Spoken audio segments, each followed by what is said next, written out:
All right, to watch this video for Thursday, April 19th.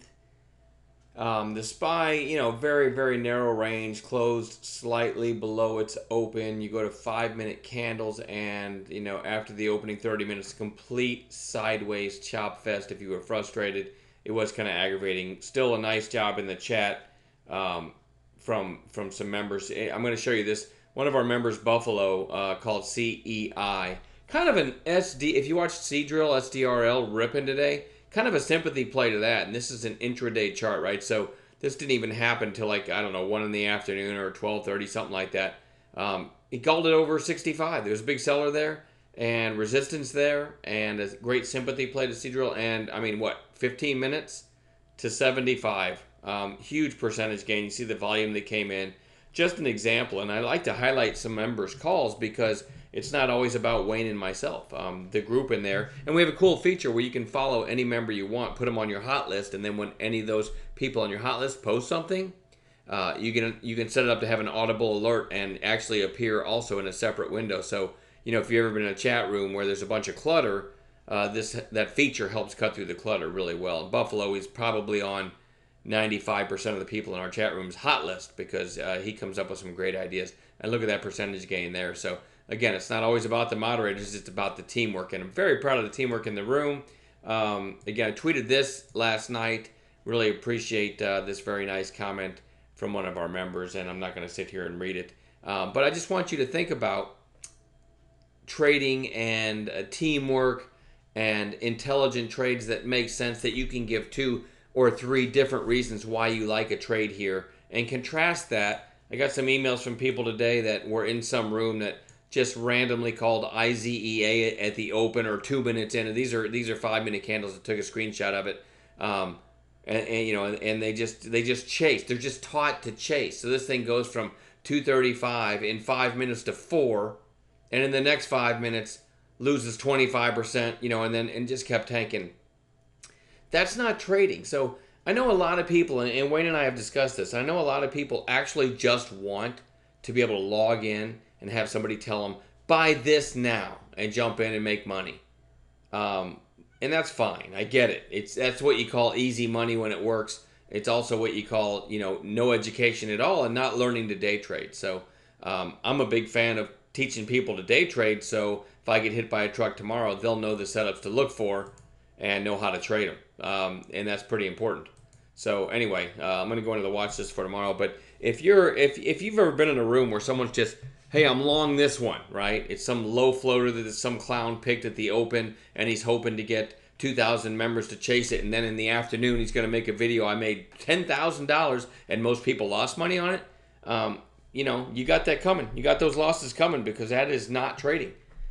You really need to learn proper setups. And again, every call I make, I can give you 2 or 3 reasons why I'm making that call. And I always call them ahead of time, not, hey, I'm in XYZ. I can give you 2 or 3 reasons based on the chart why I like it at that price. And that call by Buffalo and CEI is a really good example, right? You had Seadrill ripping. You had a really nice intraday resistance right there at 65. You had a big seller at 65. If taken out, you might get that pop. And that is exactly what happened.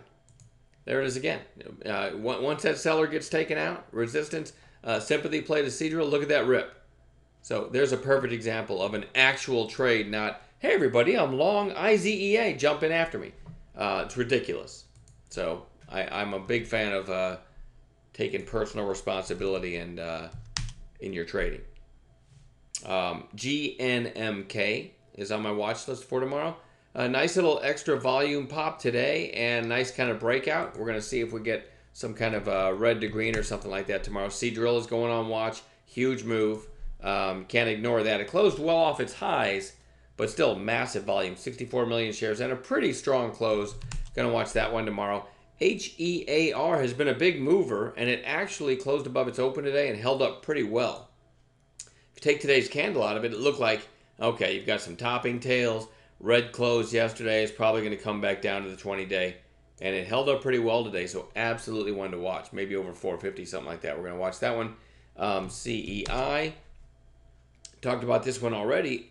Look at the volume today. So I'll scoot in a little bit, kind of zoom in. again, I was telling everybody, if this closes near its highs, it's going to look really good going into tomorrow. Well, it didn't do that. The high was 75, the low was 58.3, and it closed at 66. But look at that volume spike and great support below this price. So I think this is absolutely worth watching for red to green, something like that tomorrow. CNET gapped up yesterday. Usually these things fill the gap when they close with, and I'll take today's candle out of it to show you. When things gap up on big volume and close all the way at the lows, solid red daily candle, usually they just keep tailing off. Well, this one closes above its open on decent volume. I wish it would have closed stronger, but certainly interesting for a potential long tomorrow. If it can flirt with or break today's high, get over 363, it might test and maybe break through and squeeze over 4. So I like the setup there on CNET. Couple more. Pretty short list today. SAEX. USO is kind of how I follow oil, and you can see USO breaking out to new highs for the year. Let me go to weekly. So the last time it was near 14 bucks was right back here, which was 2015, November of 2015. So oil really strong. And so that's when it's time to start looking at the low price, low float oil plays, and SAEX is one of them, and had a pretty nice close today. We'll see if we can get a red to green or something like that in that one tomorrow. And then EYEG I had on watch today. I didn't really love it because it had been running for 3 days, but I kind of like it more now because it sold off and then ended up closing in its highs. I definitely like this over 50 cents. We're going to add some gappers to this list. Please look below this video for a special offer for a lifetime membership to our chat room. Same price as we offered the lifetime membership back in 2004 when I opened GreatStockPicks.com. So it'll never get better than that. And a massive sale on our day trading course too. And April 28th on Saturday morning, Wayne and I are doing probably a 4-hour refresher course for anyone who's taken the course. So you've still got time to get that special on the course, study it, and then be ready to watch the refresher course live on Saturday, April 28th. And you'll be fully prepared to ask questions because you've studied the probably 22 hours worth of material before that date. So look below this video, check out those specials. I'm going to quit babbling and we'll see everybody tomorrow. Have a good night.